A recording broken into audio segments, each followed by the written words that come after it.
신명기 31장 1절부터 2절 말씀까지 읽겠습니다.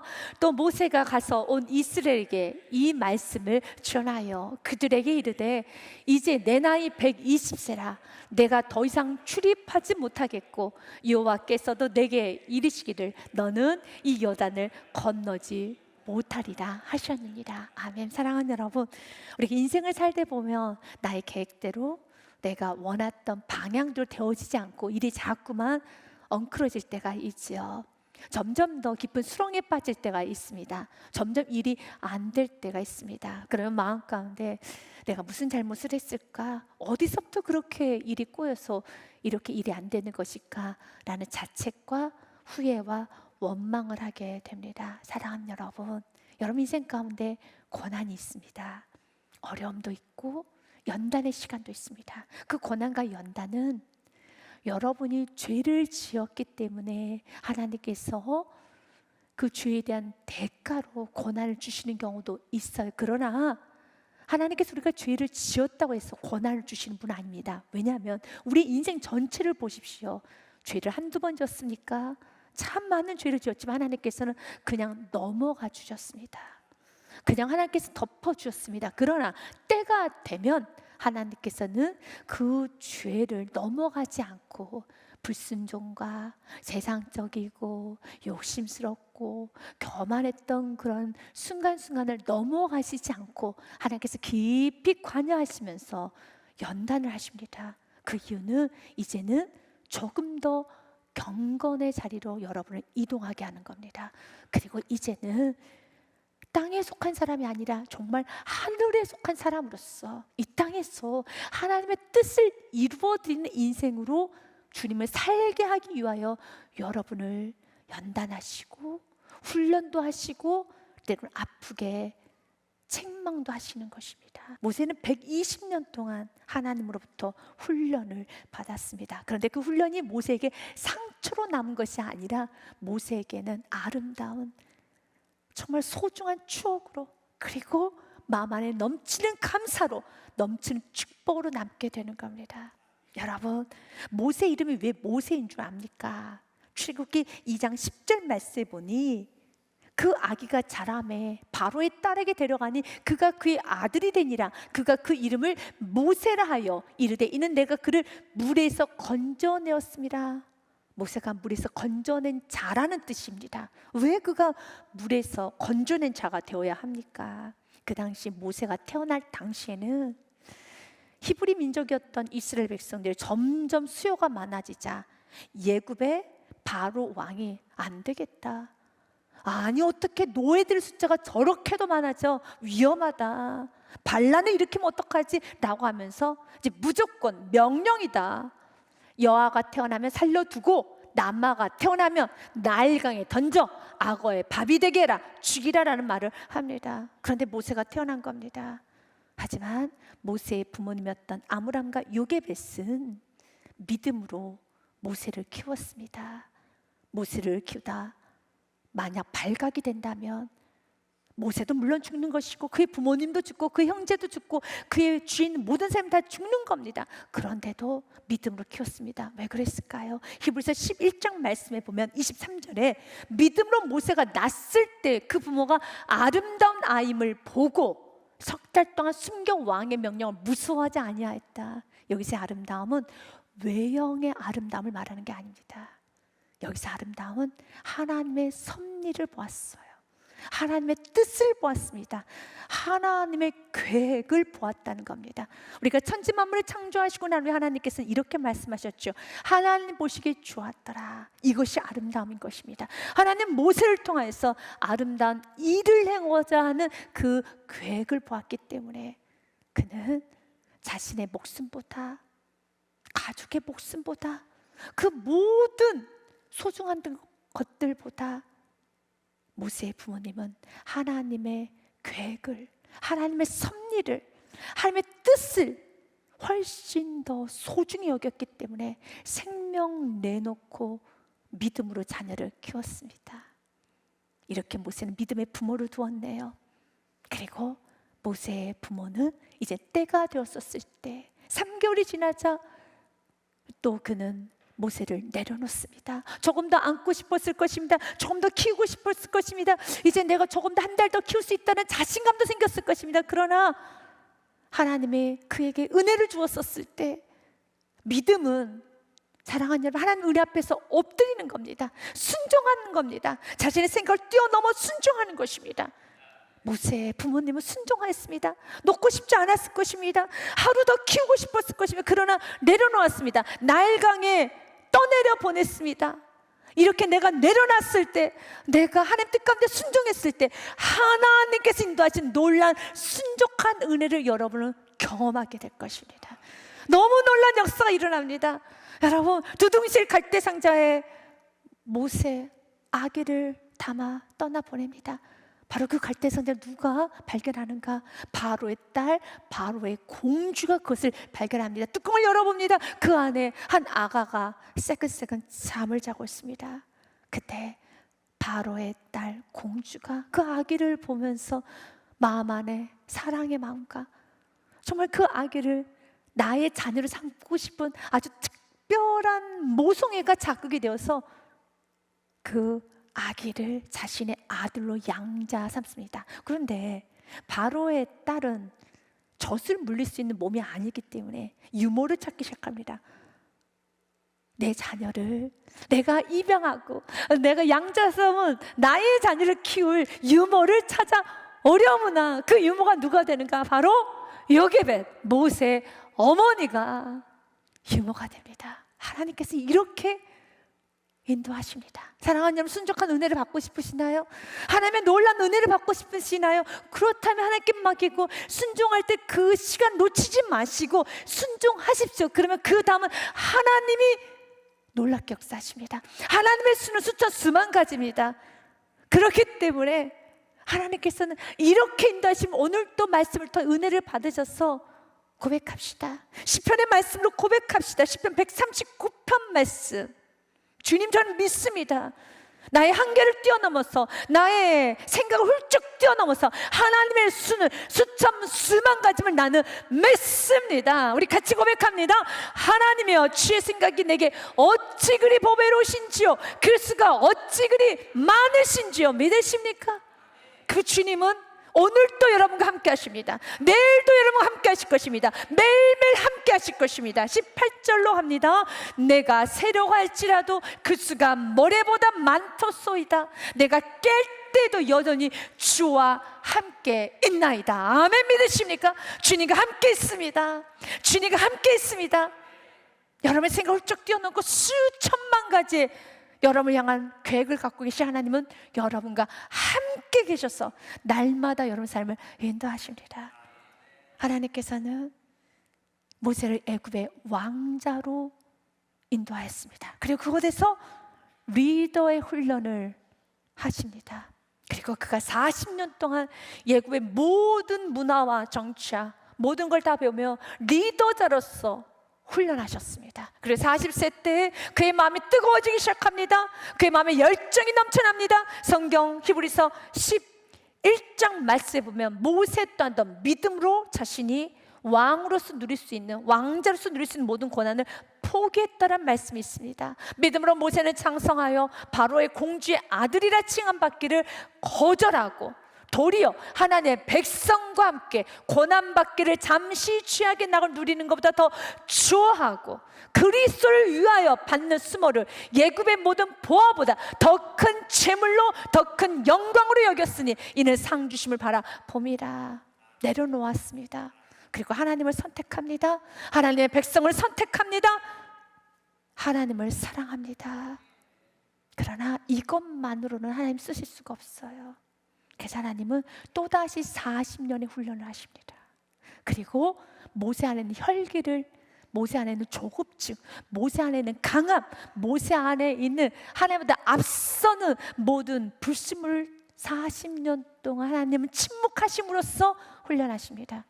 어느 날 모세가 지나가다 애굽인이 히브리 자신의 동족을 죽도록 때리는 모습을 봅니다. 그 모습을 보자 너무나도 마음에 화가 치밀어 올라서 그 애굽인을 쳐 죽입니다. 그리고 그 사실이 드러나게 되자 무작정 미디안 강으로 도망가 버립니다. 사실 모세의 위치 정도라면, 왕자의 위치 정도라면 자신의 손에서 얼마든지 무마할 수 있습니다. 그러나 도망갑니다. 그리고 하나님은 도망간 모세를 향해서 그 어떤 말씀도 하지 않습니다. 40년 동안 하나님은 침묵하십니다. 그리고 그는 양치는 먹부로서 삽니다. 40년 동안 하나님은 그의 입을 다물게 하셨습니다. 그 안에 있는 조급증을 제거하셨습니다. 그 안에 있는 혈기를, 그 안에 있는 강함을, 그 안에 있는 모든 걸 다 제거하면서 하나님은 계속적 침묵만 하십니다. 그리고 40년이 지나고 때가 되자 하나님은 입을 여시고 말씀하십니다. 그리고 하나님께서 그에게 가장 큰 사명, 이스라엘의 영적 지도자, 출애굽을 시키는 영도자로 그를 크게 사용하셨죠. 사랑하는 여러분, 하나님께서 40년 만에 나타나셔서 하셨던 말씀은 오늘 우리에게도 동일합니다. 하나님께서는 우리가 새롭게 사업을 시작할 때, 결혼을 하고 직장 생활을 하고 내가 새롭게 조금 더 지경이 넓어질 때마다, 축복을 받을 때마다, 모세가 영적 지도자가 되는 바로 그 순간에 하나님께서 모세에게 했던 메시지는 명확합니다. 내 발에서 신을 벗으라는 겁니다. 이젠 주인의 자리를 내어 놓으라는 것입니다. 동일합니다. 여러분이 하나님께서 그 다음으로 인도하실 때마다 여러분에게 요구하는 것은 한 가지입니다. 이제는 신을 벗고 하나님의 거룩한 지팡이만 되라는 겁니다. 너가 앞서는 인생이 아니라 지팡이가 되어서 하나님께서 마음껏 우리를 사용할 수 있도록 신의 신발을 벗어야 됩니다. 우리 같이 읽어봅니다. 하나님이 이르시되 이리로 가까이 오지 말라. 내가 선 곳은 거룩한 땅이니 내 발에서 신을 벗으라. 이제 종이 되라는 것이죠. 철저히 인도함 받으라는 것이죠. 이제는 앞서지 말라는 것이죠.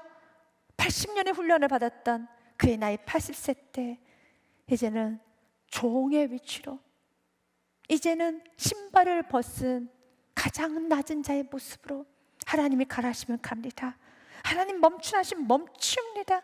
하나님의 결정은 최고입니다. 하나님의 결정은 최고입니다 라고 고백하며 그가 하나님의 놀라운 은혜로 이스라엘의 영적 지도자로서 출애굽을 시킵니다. 하나님은 모세의 지팡이를 사용하셔서 애굽의 10가지 재앙을 내립니다. 그리고 완악했던 바로 왕은 그 10가지 재앙을 다 당하고 난 후에야 그제서야 두 손을 들고 이스라엘 백성들을 내어줍니다. 그런데 애굽의 바로 왕은 꺾였는데 출애굽한 이스라엘 백성들 마음 안에 있는 원망, 불평은 꺾어지지가 않습니다. 실제로 애굽의 바로 왕만 10가지 재앙, 무서운 재앙, 불같은 재앙, 심판, 그들만 본 것이 아니라 이스라엘 백성도 보았어요. 하나님이 얼마나 무서운 존재인가, 하나님은 얼마나 크게 진노하시며 감당할 수 없는 존재이신가를 보았어요. 두 눈으로 똑똑히 보았습니다. 그럼에도 불구하고 여전히 불평을 합니다. 그 불평은 모세를 향하여서 불평을 합니다. 모세는 40년 동안 이스라엘 백성들 원망, 불평의 소리를 들어야만 했었습니다.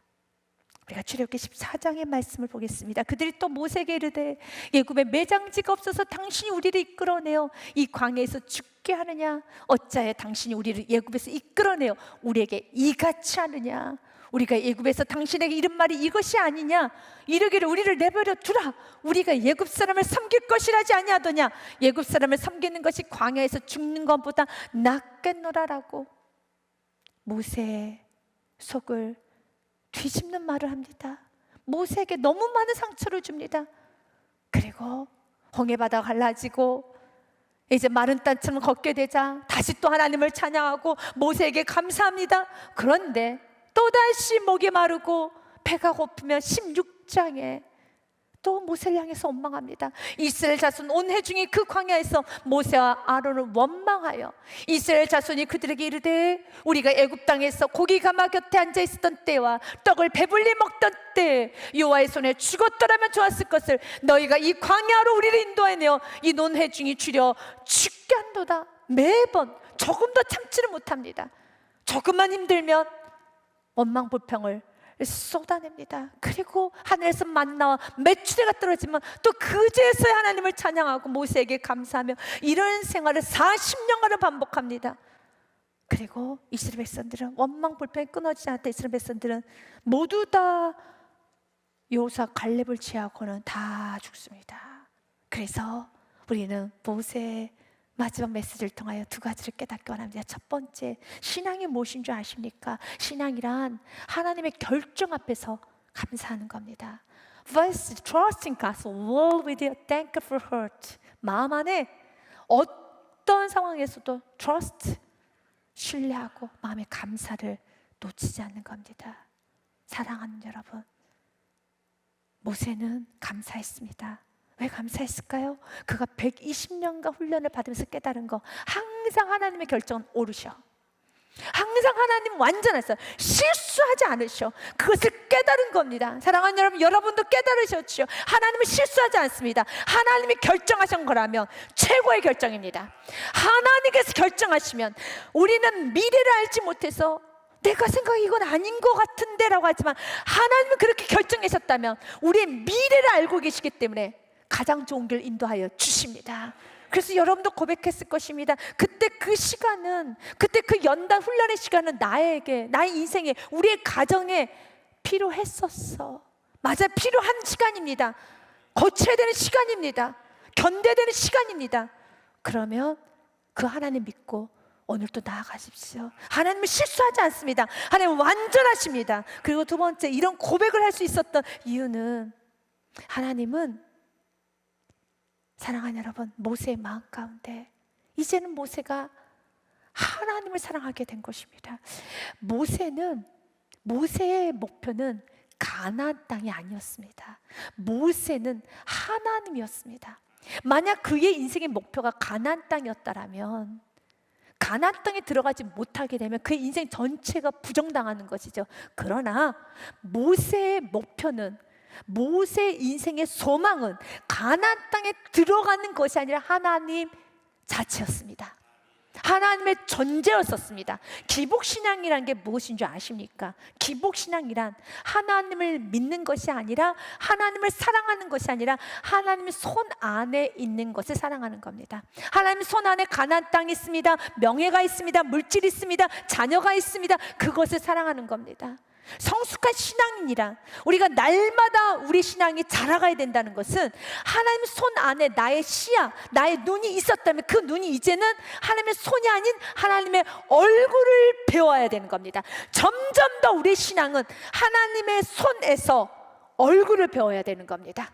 모세는 하나님과 함께 하심이 그의 인생의 전부였습니다. 그래서 그의 인생에 너무 아름다운 마무리가 된 것입니다. 그 아름다운 마무리는 축복으로 이어지게 됩니다. 신앙은 축복하는 겁니다. 그 축복을 하되, 두 번째, 신앙은 내 말을 남기는 것이 아니라 인도하시고 공급하지만 승리를 주신 하나님을 전하는 겁니다. First, not about living my words behind, but about sharing the God who leads, provides and gives victory. 나를 인도하시고 공급하시고 승리를 주시는 하나님을 전하는 겁니다. 여러분에게 버네퍼 목사님의 말을 한번 인용하면서 이 부분을 풀어보고자 합니다. 신앙의 책임은 다음 세대가 두려움 없이 하나님을 신뢰하도록 길을 열어주는 겁니다. 그래서 여러분의 인생에 하나님과의 아름다운 만남이 있어야 됩니다. 어떤 면에서 모세는 하나님께 많은 섭섭함을, 또한 원망 불평을 할 수 있는 상황입니다. 그러나 모세의 마음에는 하나님의 원망이 없습니다. 그래서 축복을 전한 겁니다. 이스라엘 백성들에게, 가나안 땅에 들어가는 이스라엘 백성들 향하여서 모세가 뭐라고 말한 줄 아십니까? 우리 모세가 이스라엘 백성들 이렇게 축복합니다. 신명기서 31장 3절 말씀에 보면, 여호와께서 이미 말씀하신 것 같이 내 하나님 여호와께서 너보다 먼저 건너가사 이 민족들 내 앞에서 멸하여 줄 것이니 내가 그 땅을 차지하게 할 것이며, 여호수아는 내 앞에서 건너갈지라, 나아가라 나아갈지어다, 나아가라 라고 말하는 겁니다. 모세는 건너가라는 겁니다. 하나님이 지켜주셔, 하나님 보호해 주셔. 만약 모세가 하나님 만나지 못했다면, 하나님은 120세까지 이렇게 쓰더니 버리더라, 나 참 불쌍해, 스스로가 불쌍하다 생각을 하면, 스스로 자신의 인생을 참 초라하게 느끼면, 여러분은 축복자는 될 수 없어요. 어떻게 내 인생이 불쌍하고 내 인생이 초라한데 좋으신 하나님을 전할 수 있겠습니까? 축복의 하나님을 전할 수 있겠습니까? 전할 수가 없지요. 하나님이 내 인생을 이토록 망가뜨렸는데 어떻게 축복의 하나님을 전할 수 있겠습니까? 그러나 모세는 오늘 축복의 하나님을 전합니다. 6절과 7절 말씀까지 같이 보겠습니다. 모세는 마음 다하여 힘을 다하여 축복합니다. 사랑하는 여러분, 여러분도 축복해야 하는 것입니다. 같이 읽겠습니다. 너희는 강하고 담대하라. 두려워하지 말아라. 그들 앞에서 떨지 말라. 이는 내 하나님 여호와 그가 너와 함께 가시며 결코 너를 떠나지 아니하시며 버리지 아니할 것임을 하고, 7절도 같이 읽습니다. 모세가 여호수아를 불러 온 이스라엘 목전에서 그에게 이르되 너는 강하고 담대하라. 너는 이 백성을 거느리고 여호와께서 그들의 조상에게 주리라고 맹세하신 땅에 들어가서 그들에게 그 땅을 차지하게 하라. 이 메시지는 바로 여러분에게 주는 메시지입니다. 사랑하는 여러분, 하나님 여러분과 함께 하십니다. 두려워하지 마십시오. 무서워하지 마십시오. 이젠 전진하시길 바라겠습니다.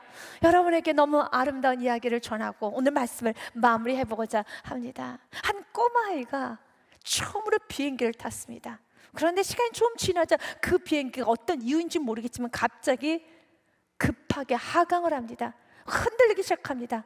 그랬더니 비행기 안에 있던 모든 승객들이 아수라장이 됩니다. 혼비백산합니다. 무서워 벌벌 떨고 있습니다. 모두 다 소리치고 있습니다. 그런데 그 안에 그 꼬마 아이만 평온합니다. 아무렇지도 않습니다. 오히려 즐기는 것 같습니다. 전혀 미동도 없고 요동도 없습니다. 그리고 다시 그 비행기는 정상 범위 안으로 들어오며 안전하게 비행을 마치게 됩니다. 그때 옆에 있던 승객이 너무 신기하고 또한 너무 정말 어떻게 이런 상황에서 저 꼬마아이는 평온을 잊지 않았을까? 그래서 물어봤다고 합니다. 애야, 너는 비행기가 진동하며 무서운 속도로 떨어질 때 무섭지 않았니? 아니요, 전혀 무서웠지 않았는데요. 왜? 왜 안 무서워? 왜 무섭지 않아? 아니, 우리는 모두 두려워 떴는데 왜? 왜 너는 무섭지 않아? 왜 그럴까요? 그럼 왜 그 아이는 무섭지 않을까요? 왜 그 아이는 무섭지 않을까요? 왜 그 아이는 무섭지 않을까요? 그 아이가 이렇게 대답을 합니다. 그건요, 우리 아빠가요 이 비행기를 조종하고 있거든요. 믿으십니까? 여러분, 아버지가 여러분의 인생을 조종하십니다. 여러분 아빠, 아버지신 하나님께서 여러분의 가정을, 자녀를 조종하십니다. 그렇기 때문에 그 아빠, 아버지 하나님은 여러분 놓지 않으십니다. 여러분 붙드십니다. 믿고 그 하나님은 숫자 수만 가지 계획이 있음을 아시고 가고 담대하게 오늘 하루를 살아가십시오. 한 주간을 살아가십시오. 감사로 마무리하십시오. 축복으로 마무리하시기를 주님의 이름으로 축복드립니다.